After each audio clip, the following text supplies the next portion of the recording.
Hey, what's going on, guys? My name is Perky, and today I bring you a skill breakdown here in Payday 2 of the Mastermind. Last time I brought you Technician, some people thought it was helpful, so I'm going to go ahead and move on, do all the trees for you.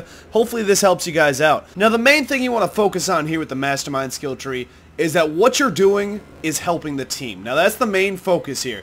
You're going to be basically controlling the AI, you're going to be helping your team, and you know, just basically making your team last longer, making your team have an easier time in the longer missions. Now, that being said, as always, you have to start with unlocking the Mastermind skill. Now, what this is going to do is it's going to give you a health pack, a doctor bag as it's called, and you can deploy that. Very, very important. What you're going to have is a doctor bag, at least 1 or 2 people in every single mission that you're doing. If it's going to be harder, you know, your health is going to dwindle and you're going to need one of these. So a little higher up here, you're going to get 2 doctor bags, but let's save that for just a touch later. Now, over here, with 1 point in this skill, you can cable tie hostages faster. With 3 points in the skill, you can significantly increase your supply of cable ties. Now, that can be really helpful for things like bank heists, where things get a little hectic, but honestly, if you need to use those skill points for something else, I would highly recommend it, because cable tying hostages is already fairly fast. It's very uncommon that you're going to need to cable tie them in, you know, a half a second or whatever. And it's very uncommon that you're really going to need to tie up, you know, 4 hostages instead of 2. I mean, you already come with 2 cable ties, so there's really no reason to have that extra 2. Now, over here we have the Combat Medic, which is after you revived a crew member, you receive an additional damage bonus for a limited time. A very limited use for this skill, I would say. With 3 points, reviving the crew member gives them more health. Now that's going to see a little more use, but with just 1 point in there, it's not going to happen often enough for you to really see a whole lot of benefit in this skill. And I'd say not a bad one to have, but definitely not one that you want to be focusing on. Now over here we have Endurance. Endurance with 1 point is going to increase your stamina. Endurance with 4 points in it, or 3 points I guess, acing it out, is going to increase stamina for you and your crew. Now, like I said, Mastermind's all about pimping out your crew. It's going to be, acing this out is going to be really helpful because of the fact that all 4 of you guys are going to have this benefit. And honestly, that's something that I'd focus on. Even if it's not the greatest perk, the fact that it applies to everyone is actually kind of important, because it really does add up. If somebody needs to get out of there really fast, or you know, is just barely skimming with barely any health, and he gets out of there just because of your stamina boost, you know, it can make a difference. And I would actually highly recommend this is where you dump your 4 points to start it off. Alright, now up here, Leadership. You and your crew's weapon recoil with pistols is reduced. You and your crew's recoil with all weapons is reduced as the ace skill. That is nice, but honestly, on the PC, recoil is fairly easy to control. I actually really don't notice much of a difference if I control my recoil or not. I'm fairly accurate as a PC player and PC gamer that even with this recoil, it doesn't make much of a difference. On the assault rifles, it will, which is why acing this perk is a good idea. But if you only have 1 point to spend, this is not something that I would recommend. Now over here you have Fast Learner, which says you gain additional experience with complete days and jobs. When you ace that, your crew gains additional experience with complete days and jobs. This is a very important skill for leveling, and I'll tell you why. Now, I don't know what percentage it is. I would say it's about 10% experience. But what you're doing is you're gaining an extra, you know, on the bigger missions, you're gaining about 2,000 additional experience per mission. And some of these missions are as short as 1 minute long. So an extra 2,000 experience for 1 mission, for you and your crew, it's going to make everybody jump up just a little bit faster, and it's really, really going to add up in the end. When you're getting to those higher levels, it's going to really kick in, and it's going to be nice. You're going to want that on there, and I would honestly suggest acing this, because like I said, it's all about helping your team. That's what the Mastermind does. Now over here you have Inside Man. Reduces the asset costs in the job overview menu. Asset costs are cheap. Now, I've talked about this in my Technician breakdown, and what I'm saying is money ain't a thing, okay? Money is something that you're going to have in abundance of. There's really no reason you're ever going to need the amount of money that you have. Until, like, once you get past level, say, 50, you will never ever need the amount of money that you have. So reducing the asset costs, considering they're like 20,000, 30,000 tops, just a waste of time. It's honestly one of the worst perks I've seen, simply because money is irrelevant in this game. Now up here, Smooth Talker. You are now more convincing when you interact with the pager. And 3 points into this says special enemies marked by you take additional damage. This can be a very important perk, and I'll tell you why. Because when you're doing stealth missions, if you kill somebody, they're going to come over the intercom, over the pager that he has, and they're going to try talking to this guy. If no one responds, they're going to call the cops, they're going to send him in, you're going to suddenly take this stealth mission to a full-out, crazy invasion. If you answer this pager, you've got a chance of convincing them that, you know, nothing's gone wrong and they won't even call the cops. If you have this, you're much more likely to do that. It's very important that you have this skill. It's one of the most important stealth mission perks you're ever going to get. And at 3 points in, I would suggest this simply because people like the Juggernauts, or whatever they're called in this one, the guys with the giant suits on, the riot shielders especially, if they're marked by you, you know, they'll get taken down pretty quick. And some of them can be pretty tough. So I would honestly recommend acing this perk immediately. Alright, over here with Equilibrium, this increases your accuracy with pistols and decreases the time it takes to pull and put away pistols. Now with 3 points into it, it increases your rate of fire with pistols.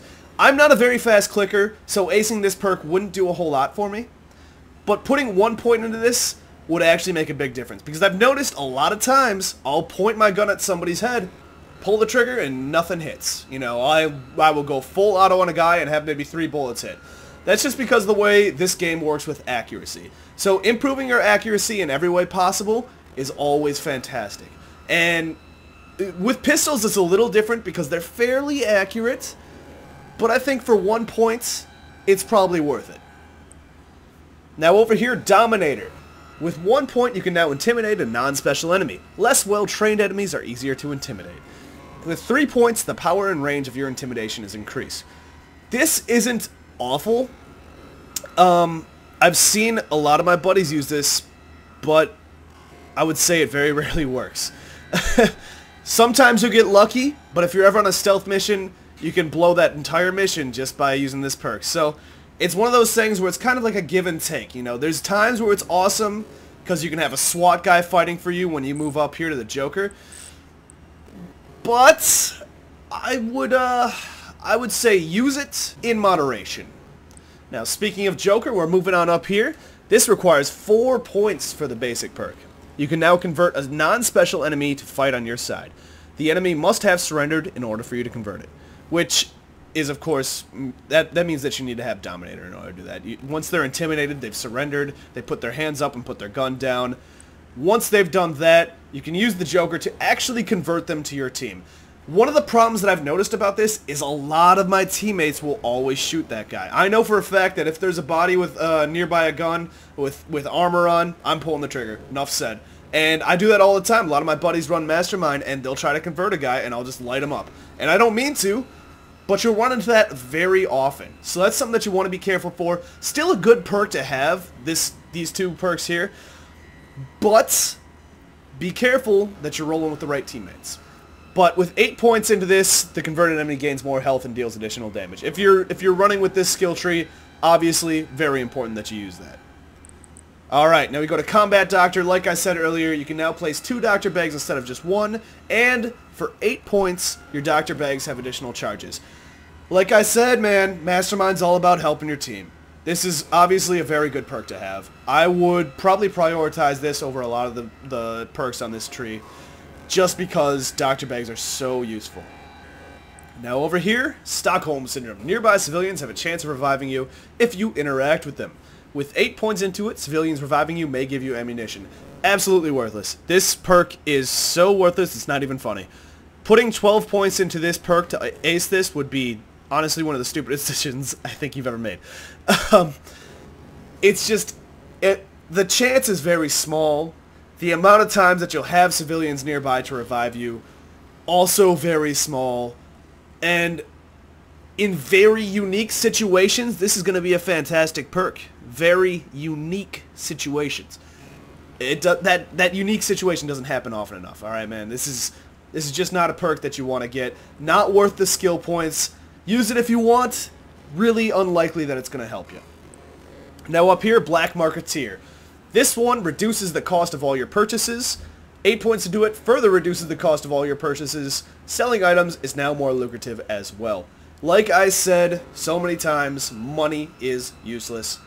Putting 12 skill points, which are not useless. Skill points are very hard to get at higher levels. They take so much time that putting skill points into something to save money, which is very easily gained, easily is the stupidest idea you can make in this game. I would not advise that.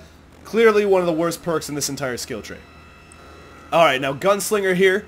For 4 points you can reload pistols faster. For 4 points you can reload pistols faster. For 8 points you can deal additional damage with pistols. This is awesome. Because, I say it's awesome because of the fact that I use the Deagle, I use the Magnum. I use those until I'm out of ammo with those, and then I use my primary weapon. So, this is one of those things that I would easily get simply because of my playstyle. I love using those pistols. I think they're very powerful. Dealing extra damage and reloading them faster would serve me well. It's about your playstyle though. If this isn't what you do, if you use your regular gun, totally understandable. Just don't get this perk. Now over here we have Kilmer, which increases your reload speed with assault rifles, and your weapon recoil with assault rifles is reduced. Once again, this comes down to playstyle. If you're using more assault rifles rather than pistols over here, get some points into the Kilmer perk. This could really help you. This could save some time, because reload speed with assault rifle, man, you run out of ammo so fast on overkill. So, definitely something you want to increase. And, yeah, let's move on up. So over here, the master perks here, this top tier section of perks here for the Mastermind, are some of the best out of all the skill trees. That's the specialty of Mastermind. Other than helping the team, the top tier perks are the best at helping the team. So now we move up to Inspire here. You revive crew members faster. Fucking fantastic. With 8 points, you can revive crew members at a distance by shouting at them. Do you know how good that is? If anything gets hairy, this is one of the first perks you're going to want to have. This is probably one of the best, most team-oriented perks you could possibly hope for. This is awesome. Now over here, oops, I'm sorry, I clicked off of it. Over here we have Pistol Messiah, which with 4 points says, while downed, you are instantly revived if you kill an enemy with a pistol. You only have 1 charge, you will receive another charge once you get out of custody. With 8 points into it, you gain 3 charges instead of 1. This is obviously a fantastic perk as well, simply because, you know, say you have Inspire over here, so you can shout at people and revive them. If you're on the unfortunate end of the barrel, and you get taken down, you're kind of crap out of luck, most likely. A lot of guys are going to be around you. You're going to be fighting for stuff. With this, you can get yourself up, which is fantastic. Obviously, you don't have to rely on your team, and really is going to help out the team as a whole, because now they're not putting people in bad situations, in bad parts of the room, you know, out of cover or something, just to get you up, because you got yourself up. Alright, now over here, noise created by you intimidates civilians. With 8 points into it, civilians stay intimidated longer. This is a pretty good perk. I would say the other 2 perks are clearly better, but if you have extra points to spend, this is something I would look into, simply because instead of civilians running around and acting like idiots, calling the cops or whatever, you know, they'll get down and put their hands up. That is always nice, especially for things like bank heists where there's a lot of civilians, a lot of crap can go wrong, and if they just kind of give up, you know, you're set. A very good perk to have, but I would prioritize the other 2 master perks first. Alright guys, I hope you enjoyed my breakdown of the Mastermind. Like I said, best top tier perks possible, but always very team oriented. So if you're not looking for supporting your team, you're looking to do running and gunning or something, or using gadgets, then this is not going to be the tree for you. I would recommend doing a little bit of a all-around spec in that case. I would say get a few perks out of here, make sure you have the doctor bags, some sprinting skills and such, and get some from the other trees. Have some fun with it. You know, build your guy as you see fit. I hope you guys enjoyed this breakdown. I'll bring you an Enforcer and a Ghost one in the near future. If you guys see anything else that you would like to hear about, please let me know. I'd love to be able to help you guys. Alright, my name's Perky. Make sure you click that like button. Bye-bye.